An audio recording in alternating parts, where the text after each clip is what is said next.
saw the title of this video. Let's just get right into it. As someone who used to be, well, I'm still an advocate for hating the 9 to 5. However, you still need your job to fund your 5 to 9. So if you really want to get out of this matrix or whatever crap it is you want to call it, you definitely have to work your 9 to 5 just because you need funds. And you kind of just need to suck it up. If you want to start a business and you want to put in the work, then you're going to need the money to start it. If you want to make more money, you need money to begin with. And if you don't have the money, I mean, you're going to have to really figure that stuff out. So you can have money saved up and just start. At least that's what I did. Most of my business ideas came as hobbies, and now they're making me more money over time. It's not enough for me to like quit my job and have it pay my mortgage and like my necessities or anything like that, but we're slowly getting there. And it kind of depends on what like hand you were dealt with life, because some people are just, luckier than others, and then they can just do whatever they want because their parents gave them everything that they could have wished for. However, that is not most people, so we're just kind of trying to figure all of this out as we go along. It takes time to build your business. You have to figure out what you want to do. You can sell physical products, you can provide services, you can even sell courses, but I swear to God, we do not need more people selling courses, but I rest my case. Don't quit your job just to start a business, especially if you haven't even started it or or see any income coming in. Unless you live with your parents for free, then you probably can. And it kind of just depends. Most people don't want to live with their parents, or, I mean, I lived with my parents for a little bit, and some people don't want to do that just because of the mental reasons and stuff like that. However, my parents are relatively good to me, so I did it for a little bit. I'm just saying, use your 9 to 5 to grow your business because you'll have steady flow of income and you can figure out how much to set aside for your business. You can do research on how much you can put aside and what the percentage looks like with your bills, necessities, leisure, whatever else there is you need to, budget. Learn to budget your money. This is something that a lot of people don't know how to do for some reason. You'll know where your money is going. The quicker you learn to budget, the more you'll understand how money works and what to spend it on and how to spend it. I really wish they taught this in school and helped us learn how money works. However, the system probably doesn't want us learning that anyways, so they can just keep us in line and we can just keep working for other people. So educate yourself on businesses, capitalism, money, and kind of all that stuff, and just learn how to budget. And you'll honestly, it's not that hard. If you could just find a spreadsheet on what you could use the Google Suite and find your own spreadsheet. They have a template for it and everything, and you can type in what you really need to get done and everything like that, which is what I do. You just have to manually put it in, unless there is a way where it does it automatically for you. I haven't figured that out because I'm not an Excel spreadsheet nerd. But anyways, guys, another thing is a lot of people do not realize how much they can get done.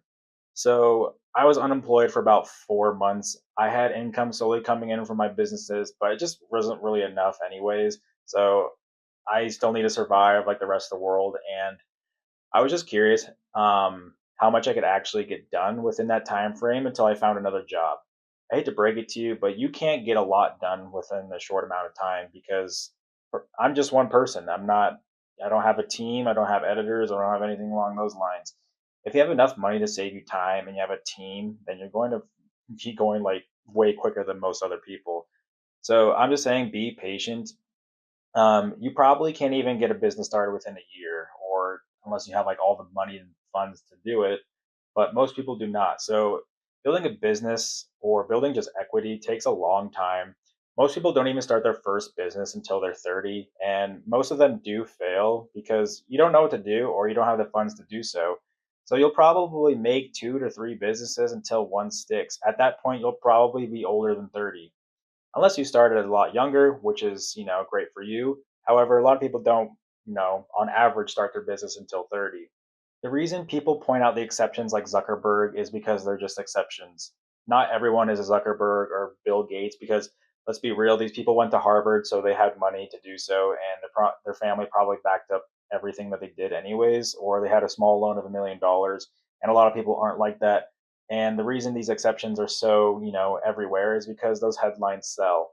But most people will not start making good money until their 40s and 50s. That's something a lot of people do not understand. Plus, the fake reality of social media is not helping. I'm just trying to give you the reality of how most of life really works. If you're an exception, then good for you, but most people are not. If you quit your job too early, you're going to be struggling and then you're just going to be more stressed about surviving rather than having the brain power to create ideas and focus on your business. Another hard thing about businesses is finding a niche problem to solve. That's probably the hardest part about this is that if you can't find a niche problem to solve, or basically how it works is that you need a problem to solve, and if you can find that and you have a way to fund it and market it, then you're probably going to be better off than most people.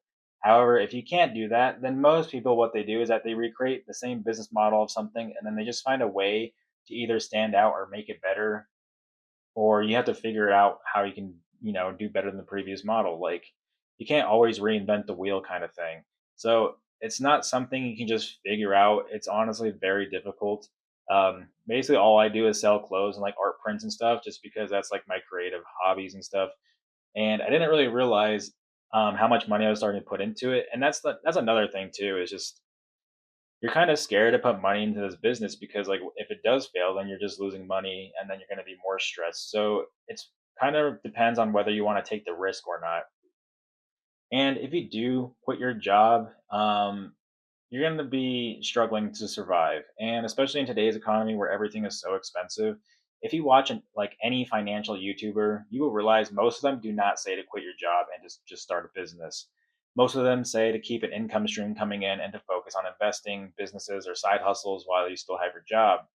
You're going to be spending a lot of time working, and that's just the reality of it. You're going to come home from your job, maybe take a little break, and then go back to work on whatever it is you need to do. If you have the money to save you time, then that's what you probably would need to do. But most people do not have the money, or they don't even know how to spend the money. So you do need to survive and kind of figure out how to do this. You don't need to be staying up till like 4 in the morning trying to figure all this out and working, because lack of sleep isn't going to help you either.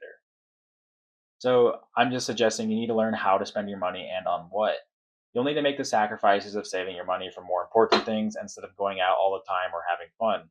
That's the reality of it, and it kind of fucking sucks because I used to like not really do anything with anyone just because I was just saving money all the time, and I didn't really know how to spend it because I was just scared of like trying to put money into like my art or my clothing because it was just a hobby at one point. But then I realized that I really wanted to do this full time, and now I'm slowly putting my money into my business side of things. I mean, well, I kind of stopped because I was unemployed, but like that's what you do. You have to make your sacrifices because you need to be able to like get ahead of people and fund your purpose and all that other stuff.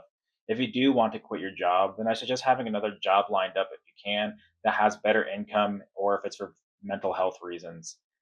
There's no point in waiting to climb the corporate ladder when you can just switch jobs for better income and other personal reasons. At least that's what I've noticed because I personally was a job hopper, and it kind of just depends on what you're trying to do. But as much as you hate it, you'll just have to suck it up for now, and that's just the reality for most people. Honestly, I still hate working a 9 to 5 as much as the next person, but if it can help me move on with my life and do what I need to do quicker, then I'll just suck it up for now and use the system to my advantage because I'm not living my life based on someone else's requirements or metrics or whatever it is they want me to do for them. So I'm just going to do things my way and I'll figure it out. And if you guys made it this far, thanks for watching, and I'll talk to you guys in the next one. Peace.